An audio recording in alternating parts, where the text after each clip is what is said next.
brush and toothpaste because I forgot mine and Circle 11 से मैं लेने आई हूँ. Let's see अगर यहाँ कोई cheap मिलता है. So it's for 38,000 BND, which is approximately 129 rupees. So it's for almost 153 rupees. So I think I'll buy this. Thank you.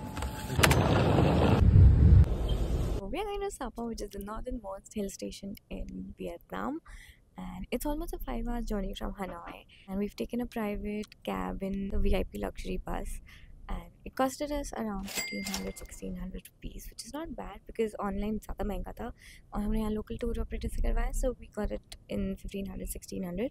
And the cabin is pretty huge and pretty comfortable. It's how it looks like. So you have to like take out your shoes there. You cannot wear it and come.